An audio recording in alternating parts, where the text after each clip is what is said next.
السلام علیکم ورحمۃ اللہ وبرکاتہ۔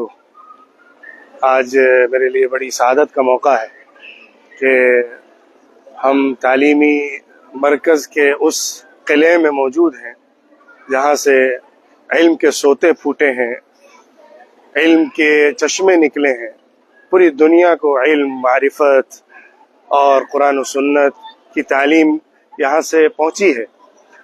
میں اس وقت مصر کے دارالحکومت قاہرہ میں، جو سب سے بڑا مرکز اور دین کا سب سے بڑا قلعہ تاریخ میں سمجھا گیا ہے، الجامع الازہر میں موجود ہوں۔ الجامع الازہر جو جامعہ ازہر یونیورسٹی سے پہلے قائم ہونے والی بڑی مسجد ہے، جامع مسجد ہے، جس کو فاطمی خلافت کے ابتدائی دور میں تعمیر کیا گیا تھا، اور اس دور میں جبکہ شیعی مذہب مصر کے اندر آیا تھا، فاطمیوں نے اس کو ایک تعلیم کے مرکز کے طور پر قائم کیا، اور معز لدین اللہ، حاکم اور اسی طرح ابن طولون وغیرہ جو بڑے بڑے بادشاہ گزرے ہیں فاطمی دور کے، انہوں نے مراکز قائم کیے تھے۔ ابن طولون کی جامع بھی ہے۔ یہ پورا خطہ جو ہے جامع ازہر سے ملا ہوا، وہ معز لدین اللہ کے نام سے معروف ہے، اور السلطان مؤید کی مسجد بھی آگے ہے۔ اس خطے میں جو فاطمی خلافت تھی، اس کے ابتدائی دور میں تعلیم کا مرکز بنا کے اس مسجد کو بنایا گیا تھا، اور خلیفہ بھی یہاں نماز پڑھا کرتا تھا۔ مذہب شیعی کے مطابق یہاں تعلیم دی جاتی تھی، یہاں تک کہ فاطمی جو سورج تھا وہ غروب ہوا، اور پھر سلطان صلاح الدین ایوبی کا دور شروع ہوتا ہے۔ اس جامع کی تعمیر تو یوں سمجھیے کہ 4 صدی ہجری میں ہو گئی تھی، اور 10ویں صدی عیسوی میں جو ابتدائی دور تھا فاطمیوں کی حکومت کا، اسی میں اس کا قیام عمل میں آ گیا تھا۔ پھر اس کے بعد صلاح الدین ایوبی رحمۃ اللہ علیہ نے اس مصر کو فتح کیا، اور ان کا قلعہ بھی آگے موجود ہے جہاں سے میں گزرا تھا۔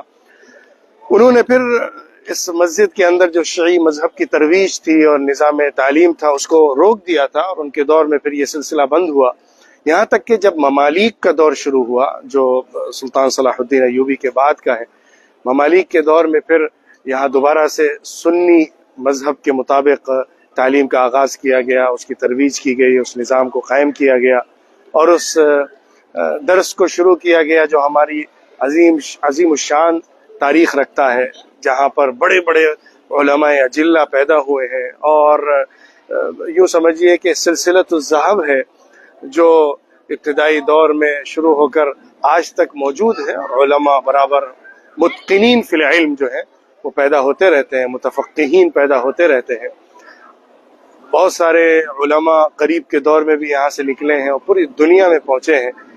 ازہر ایک ایسا نام ہے جو تعلیمی حلقے میں، اور خاص طور پر دینی تعلیم سے وابستہ جو لوگ ہیں، علوم اسلامیہ سے جو تعلق رکھتے ہیں، ان کے لیے بالکل ہی نامانوس نہیں ہے، بلکہ بہت ہی شناسہ ہے۔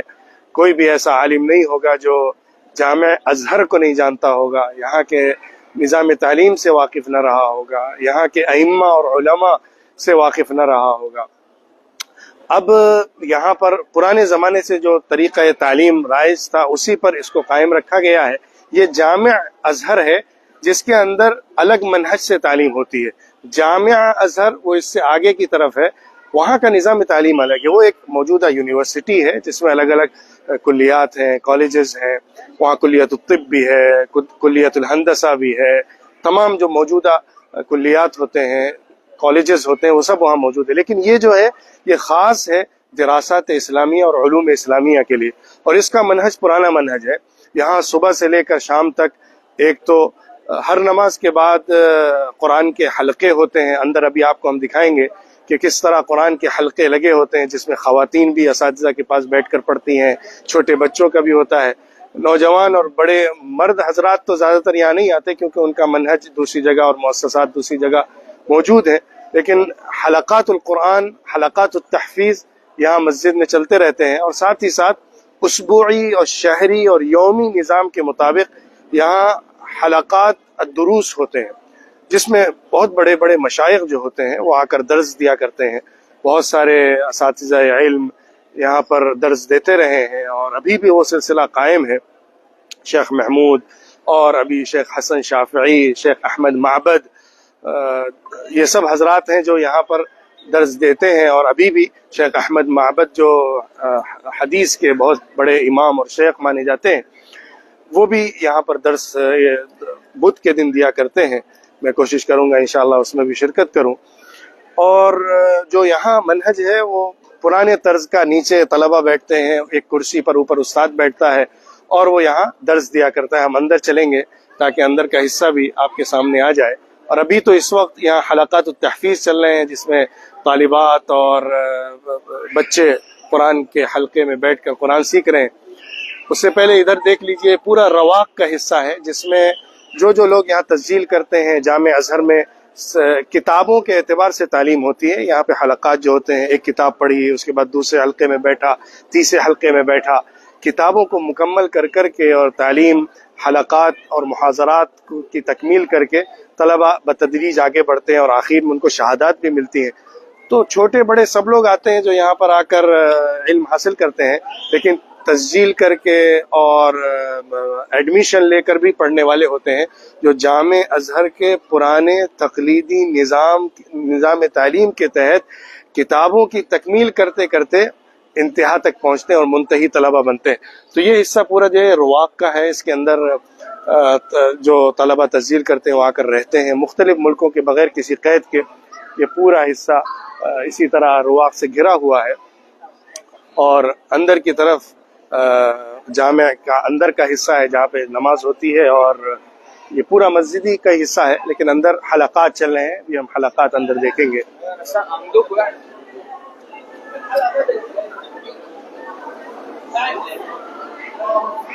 مثلا یہاں بھی حلقات خواتین کے چل رہے ہیں. استاد پڑھاتے ہیں، خواتین بیٹھ کر اس سے درس لیتی ہیں. آگے بچوں کے حلقے لگے ہوئے ہیں، چھوٹے چھوٹے بچے استادوں کے پاس بیٹھے ہیں اور حلقات لے رہے ہیں.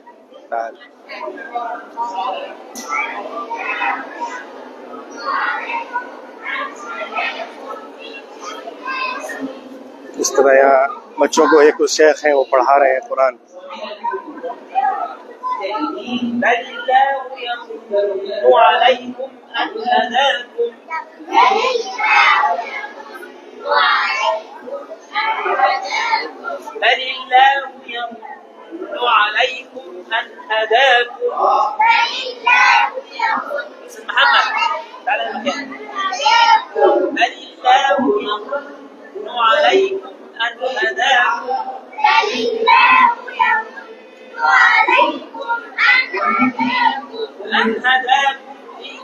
اس طرح چھوٹے بچوں کی قرآن کی تعلیم یہاں پر ہو رہی ہے. مشائخ آ کر، قراء آ کر پڑھا رہے ہیں.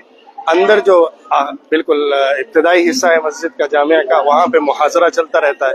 یہ سلسلہ مسلسل چلتا رہتا ہے. ہر نمازوں کے بعد محاضرین طے ہوتے ہیں، ان کا شیڈیول آ جاتا ہے، وہ لوگ آ کے محاضرہ دیتے ہیں اور طلبہ بیٹھ کر اس کو سنتے ہیں.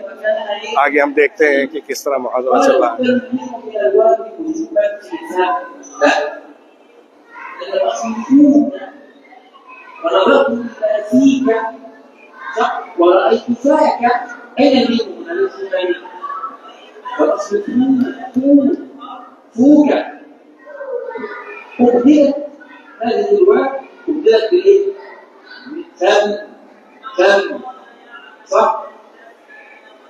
قال تبدل الميم من الواو وجوبا في فم إذا يضاف إلى ظاهر أو مضمر.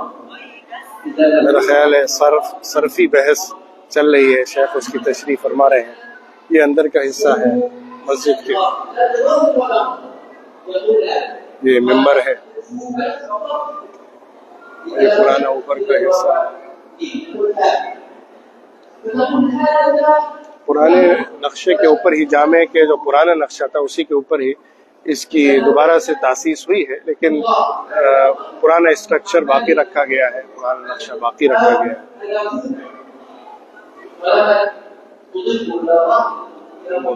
آپ کو ہم اندر کا حصہ دکھاتے ہوئے آگے بڑھ رہے ہیں.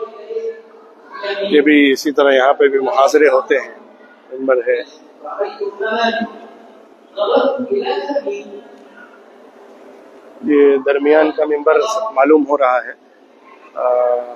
محراب، یہ درمیان کی محراب معلوم ہو رہی ہے. باقی اور بھی محرابیں ہیں.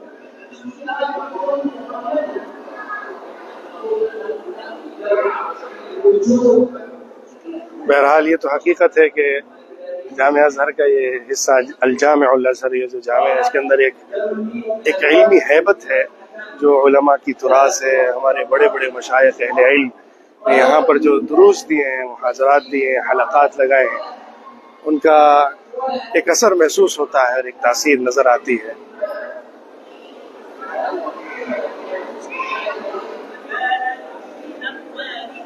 یہاں پہ بھی بچوں کا درس چل رہا ہے، اساتذہ کو سناتے ہیں بچے.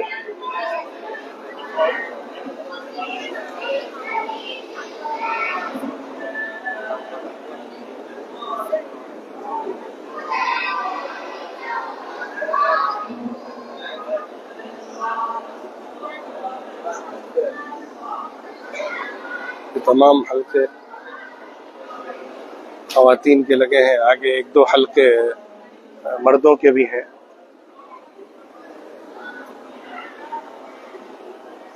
یہ حصہ ادھر سے پورا عصر کے بعد کا یہ وقت ہے. ابھی عصر کی نماز کچھ دیر پہلے ہوئی ہے اور بڑا خوبصورت منظر، خاص طور پہ اس کا جو باہر والا حصہ یہاں کا ہے بڑا اچھا منظر پیش کرتا ہے. جو گنبد ہے اور مینارے ہیں یہ بہت ہی قدیم تراث کو پیش کر رہے ہیں اور بڑا ایک پرہیبت منظر، علمی ہیبت والا پیش کر رہے ہیں. خیر، یہ میرے لیے بڑی خوشی کا موقع تھا کہ الجامع الازہر کو دیکھنے کا بہرحال بہت پرانا خواب تھا. آج یہ مکمل ہوا اور یہاں پر حاضر ہوئے اور علم کے اس عظیم مرکز کو دیکھنے کا موقع ملا. یہاں پر کچھ کتبہ فاطمی اس کا لگا ہوا ہے، اس کو بھی قریب سے دیکھیں گے.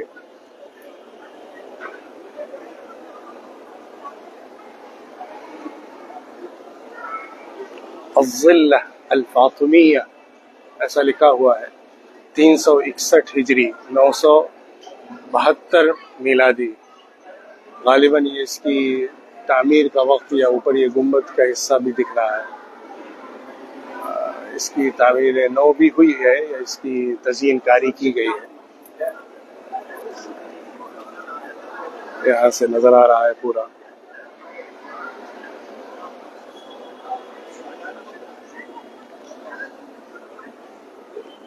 انشاءاللہ پھر آپ سے دوبارہ کسی اور جگہ سے ملیں گے. جزاکم اللہ خیرا. السلام علیکم ورحمۃ اللہ وبرکاتہ.